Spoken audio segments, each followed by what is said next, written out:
from sketch to dress in one video.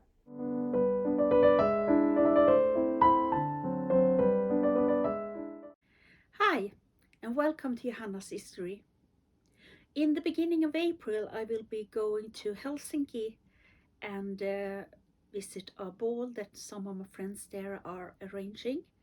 And I don't know how it is with you, but I found that my dresses somehow have shrunk during the last few years. So, yes, I could perhaps alter them and so, but why not make a new dress when you can? So, I hope you will follow me when I try to document my process in making a new dress for a ball.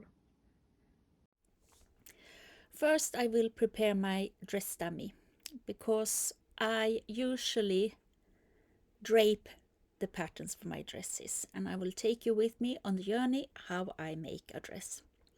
So I take the dress dummy, put it on the smallest size, put on the chemise and my corset over, and then I stuff it. And I stuff it, and I stuff it, and I stuff it to make it my measurements. And here I had to go and get a new old pillow to continue stuffing and stuffing and stuffing. Well, if you do this and remember to put on stuffing on both the front and the back, because you need to make it about your shape, then you will have a dress dummy that you can make your patterns on, if you can make it stand. Here is my materials. It is cotton sheets, and this is the dress I'm planning to make. It's from the Kyoto Costume Institute. First, I had to wash my sheets and prepare them. So I take them apart, and here I will show you how I make that. When sheets are sewn with overlock seams like this one, I first take one of the seams and try to find the start. And when you find the right thread, it will be just as easy to just pull it off. And this is like when you are trying to open a bag of potatoes or a bag of charcoal. You have to find the right thread, and then it will just pull open. So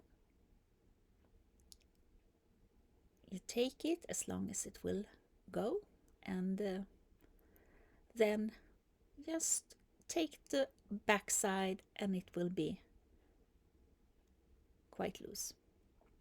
So this is not as difficult as it might seem. You just have to find the right thread. For the next seam, you have to look at the side that is with most threads, and if you pull that thread that goes on the bottom, you will find that it is almost as easy at the first.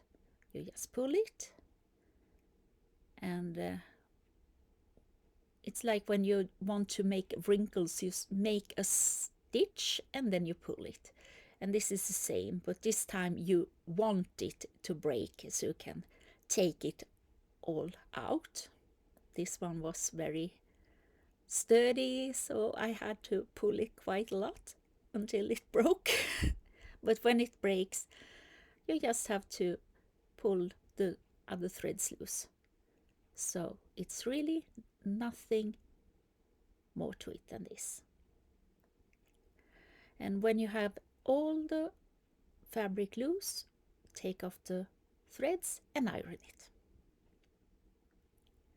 Here I am now dressing my dress dummy, and that is when I am making the pattern. I want to do it with the underpinnings, because if I have it on when I wear the dress, I want it to fit even when it's not on my dress dummy.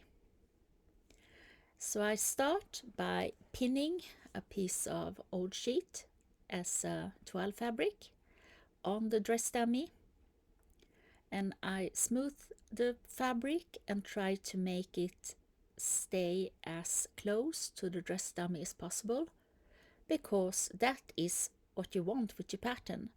You want a piece of fabric that will stay on you as you want it to when you sew it together. So this is what I'm planning to do. I have this fabric, which is a self-striped satin weaved cotton. It started life as bed sheets that I have taken apart and going to use as fabric.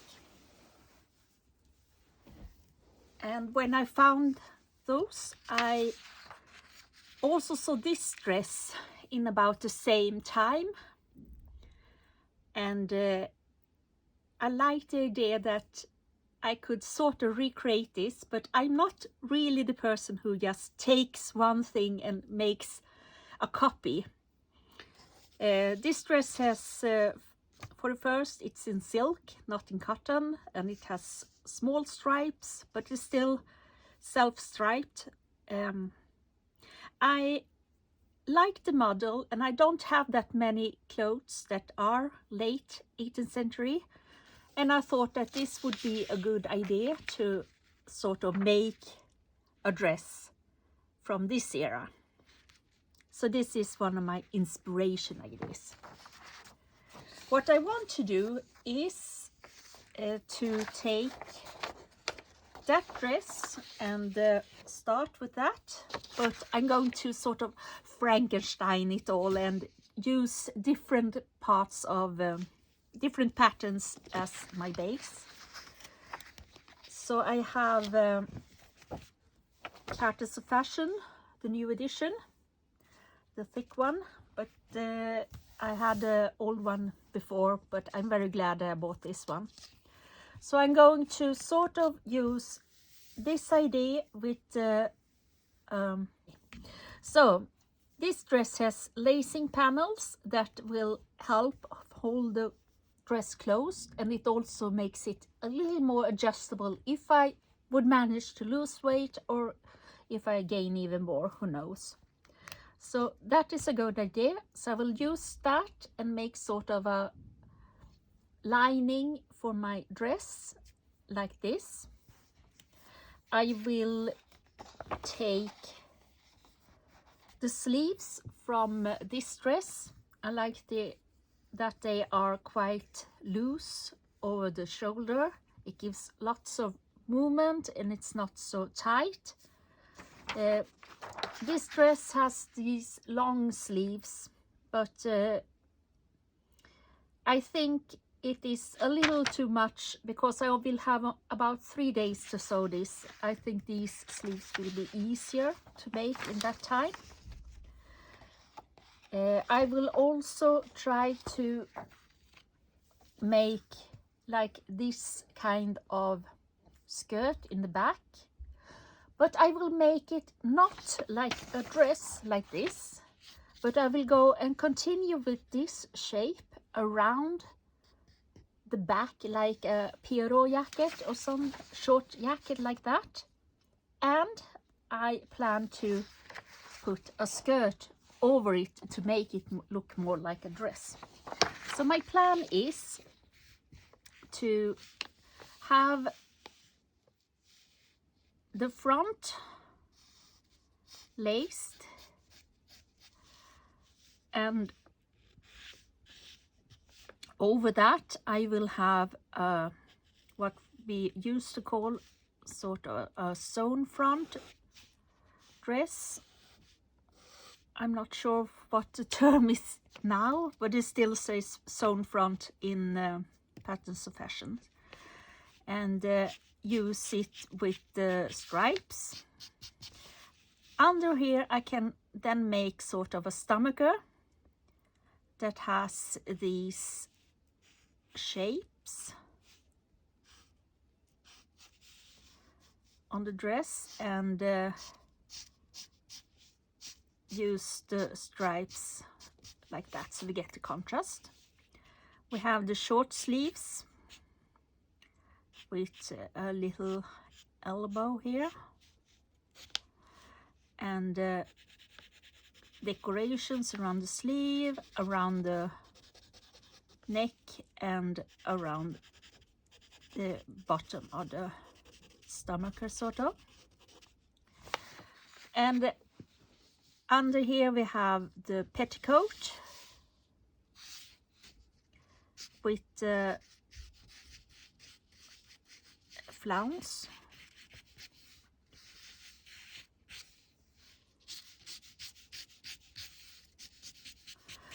But then I'm going to Frankenstein it, and it probably isn't historically correct, but I want to make a skirt that I can connect in the front with the hooks.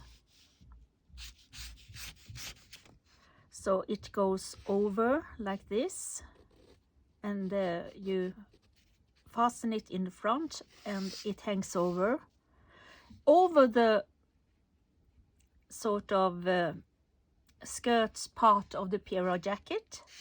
So it looks like I'm having an anglaise sort of.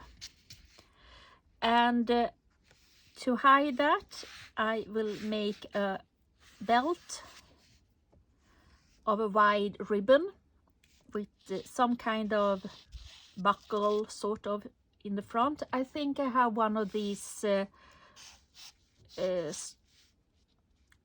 with glass stone that I can use for that.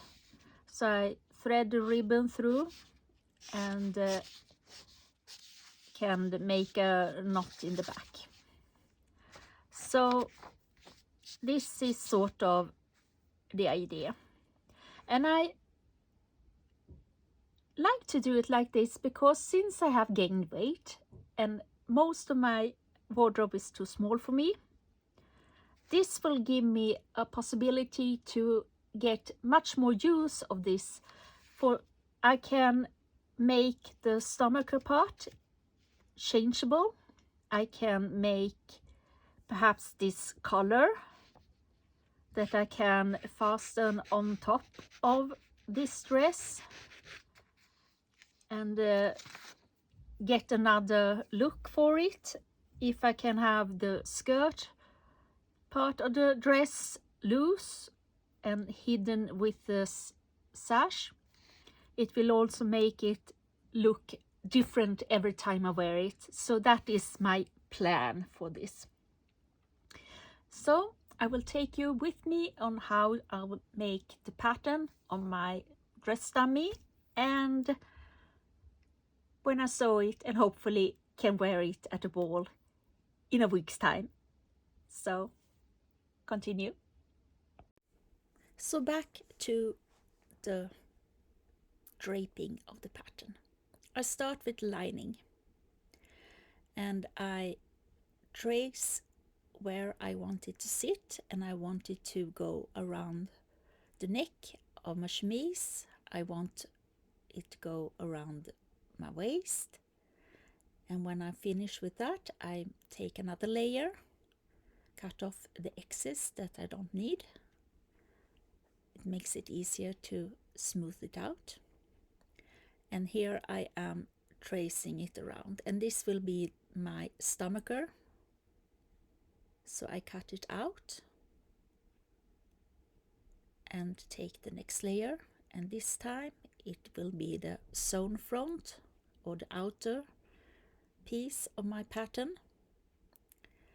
So again, smooth it out, cut off the excess and mark it with a pencil.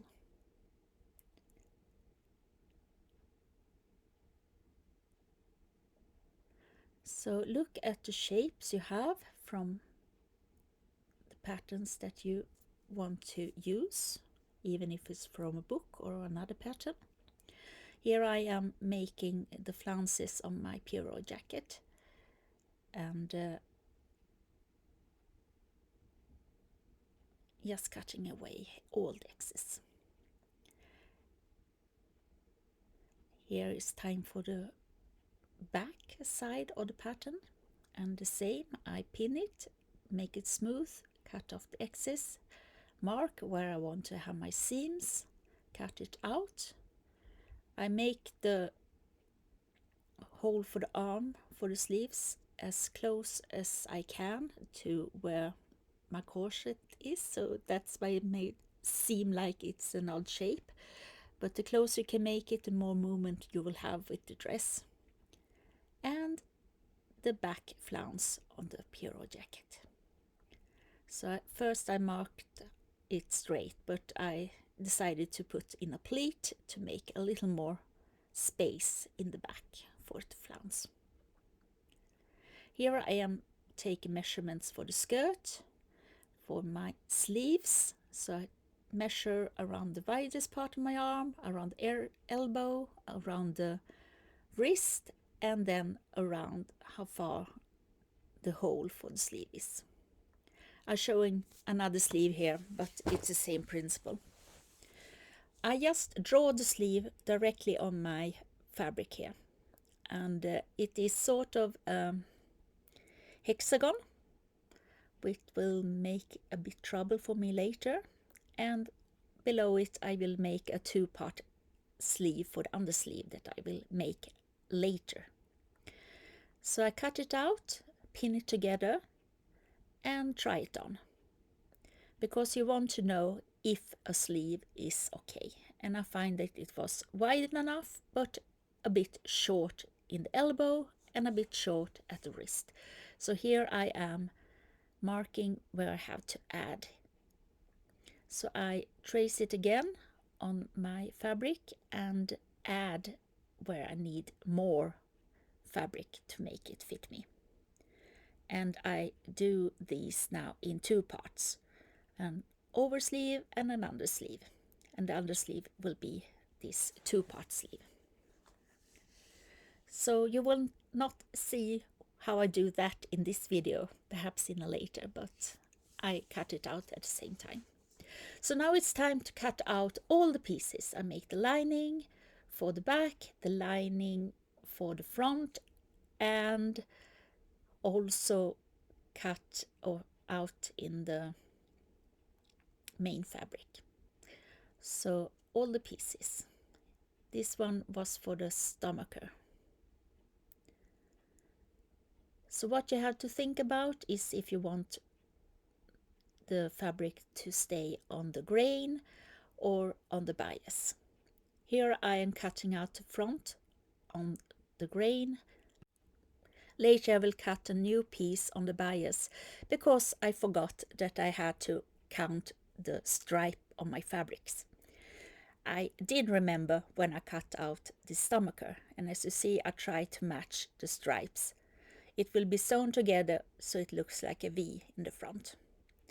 And also when I cut out the skirts for my Pierrot jacket, I try to match the stripes so it will look sort of the same on both sides.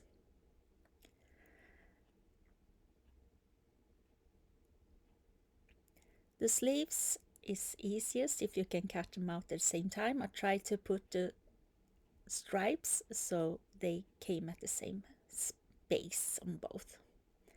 And for these I just cut them out twice and tried to match the stripes as good as I could.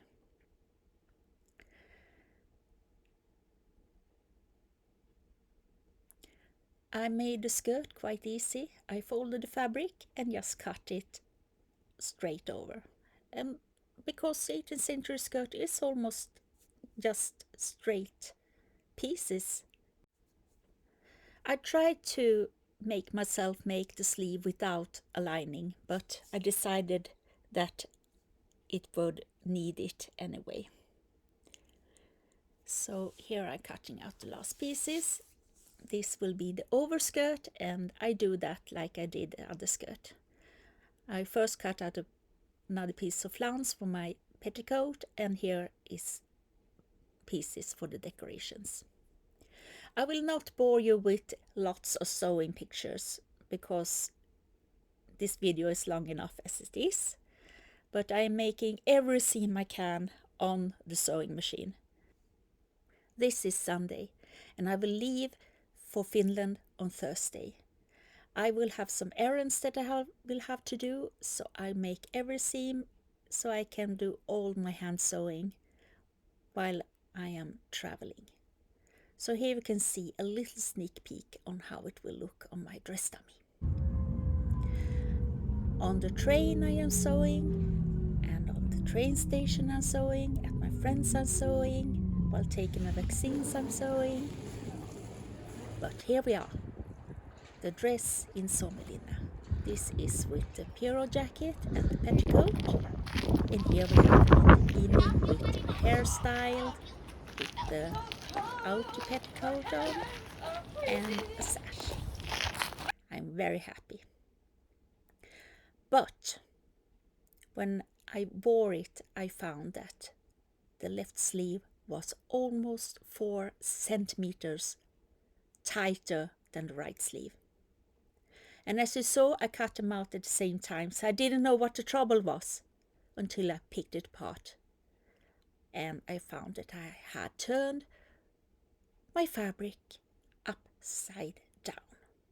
So instead of sewing the sleeve with the sleeve head up, I had taken the elbow part up on the left sleeve.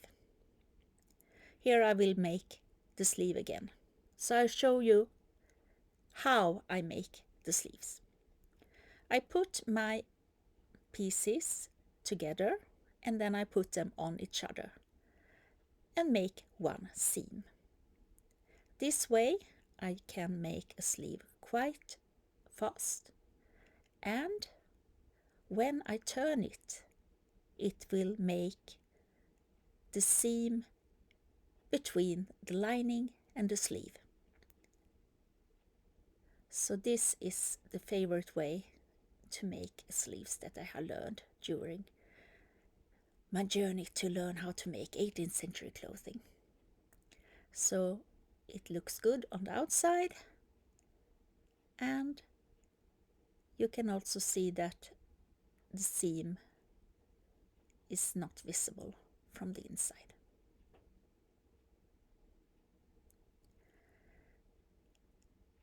It will take some time to show you this because I forgot to bring my tripod, and I will have to film with one hand and work with one hand. But I will also show you how I go about putting in my sleeves. First, I see that I have the sleeve on the same space on both sides. So you have to account for where the seam is on the main part of the bodice and on the sleeve. I mark those and then I start putting my sleeves in at those points. And then I pin it around until I have pinned it all the way to where I need to make the pleats. Pleats in 18th century sleeves are to give you more space to move your arm.